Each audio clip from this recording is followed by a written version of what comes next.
Jadi ini adalah laboratorium saya. Ini tempat saya menyiapkan beragam ramuan.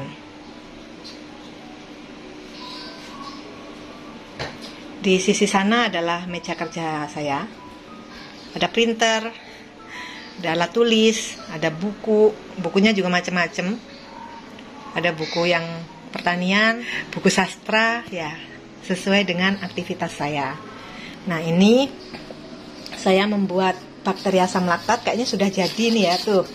Sudah memisah dengan sempurna. Ini serumnya yang bening. Ini ampasnya. Karena saya nggak punya toples lurus yang isinya 2 liter, saya pakai teko. Kita lihat yuk isinya. Waduh, ampasnya dimakanin semut. Oke, waktunya dipanen. Ini padahal baru kemarin loh saya bikinnya. Hanya dalam semalam dia sudah memisah. Bakterinya kuat banget. Oke, ini akan kita panen habis ini. Ini ada cuka-cukaan yang saya buat sendiri dari sisa FFC dan FPJ. Kayak misalnya ini cuka sisa dari pupuk jantung pisang ya. Sorry. Ini cuka dari FPJ jantung pisang.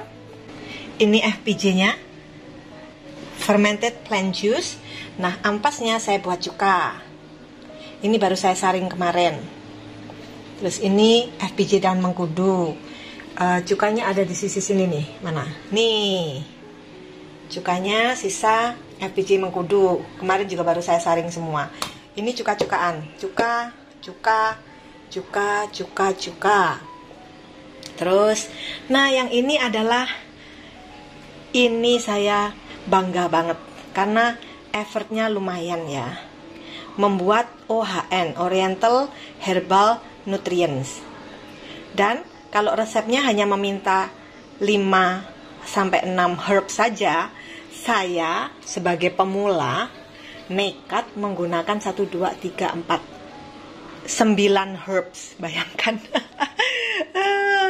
betapa besar effortnya. Dan karena dia menggunakan alkohol, betapa besar biayanya untuk melakukan ini.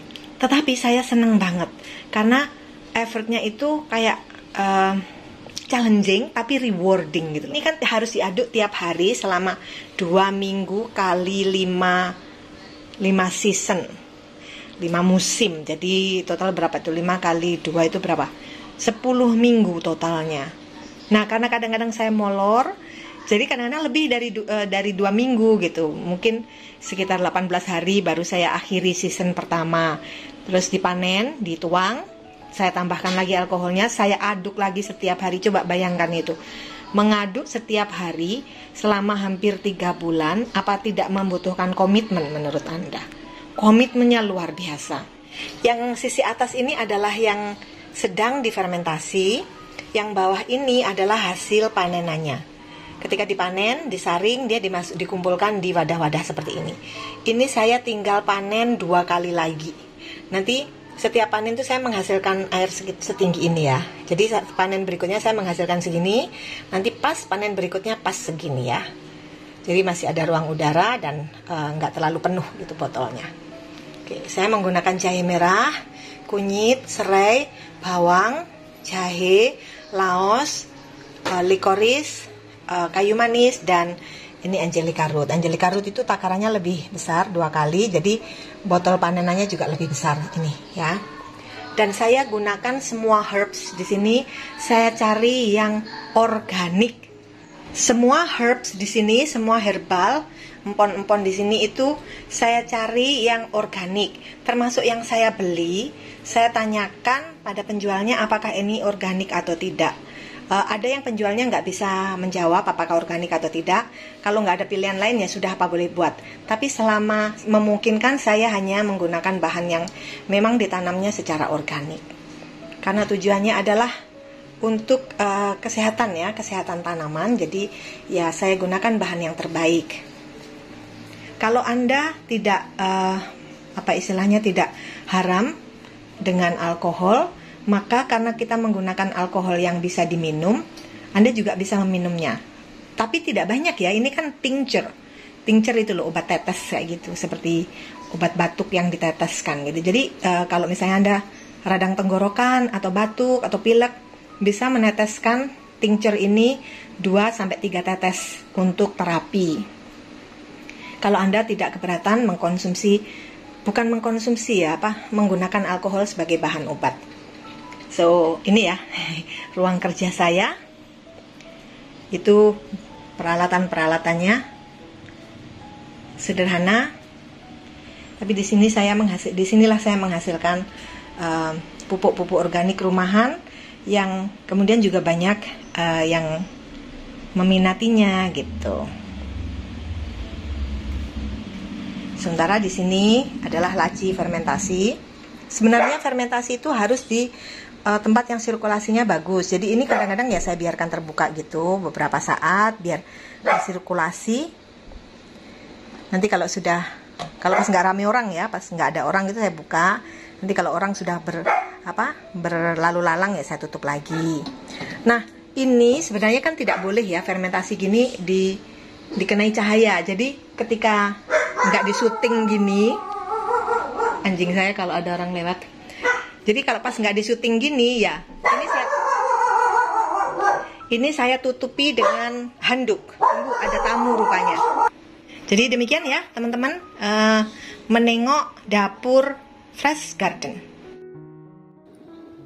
Di dalam lemari-lemari ini ada beragam fermentasi saya ya, pupuk-pupuk ala KNF yang saya buat, serta pupuk-pupuk organik lainnya, macam-macam. Termasuk di dalam lemari yang harusnya pantry ini. Karena saya udah nggak punya tempat lain, saya taruh sini. Ini cuka yang terbuat dari mangga, saya sedang buat. Dan beberapa fermentasi lain, saya campur dengan bahan makanan. Karena nggak ada tempat lain. Semoga nanti suatu ketika kita punya tempat yang jauh lebih luas dari ini. Yuk kita lihat OHN dari dekat ya. Nanti saya akan editkan videonya bagi yang berminat untuk membuat OHN, Oriental Herbal Nutrients, karena plural ya, macam-macam herbalnya. Ini baunya enak banget kalau dibuka. Bau empon-emponnya itu enak banget.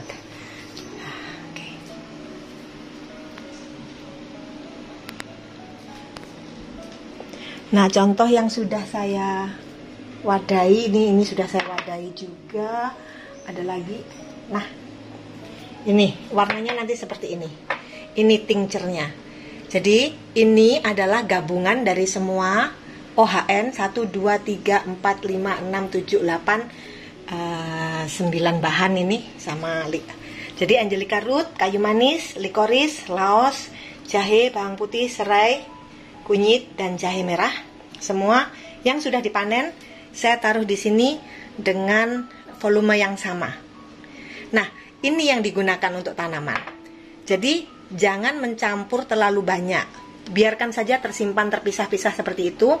Ketika Anda akan menggunakannya, campur sedikit seperti ini, lalu digunakan, habiskan, pastikan habis dalam 3 bulan. Kalau yang lainnya, biarkan di toplesnya masing-masing. Dan ini tidak ada masa kadaluarsanya. Bahkan semakin lama itu semakin bagus kandungannya karena partikelnya semakin mengecil. Istilahnya termicronize. Akhirnya dia gampang banget diserap tanaman, makin lama makin gampang diserap tanaman. Sehingga nanti pemakaiannya, aplikasinya itu makin sedikit dosisnya. Kalau sekarang dosisnya misalnya 2 mili per liter, nanti kalau sudah usia 3 tahunan ke atas, bisa aja cuma setengah mili per liter. Jadi makin lama makin bagus, makin efisien, dan makin irit. Oke, waktunya kita panen bal. Karena sudah diminati oleh banyak makhluk lain, harus segera dipanen. Saya setiap minggu, kadang-kadang 3 hari sekali harus membuat bal, karena permintaan bal ini cukup banyak. Sementara saya bikin paling 2 liter seperti ini. Ini aja nggak nyampe 2 liter kemarin, 1,5. Nggak punya wadah yang lebih besar sih soalnya. Keren ya? Ini adalah bal yang sempurna. Karena misahnya seperti ini, atas bawah. Kalau balnya itu kurang sempurna, biasanya endapannya itu turun ke bawah. Kayak yang di video saya itu sebenarnya itu kurang sempurna. Tapi nggak apa-apa. Yuk kita panen. Oke, terima kasih atas perhatiannya. Terima kasih sudah menonton video ini.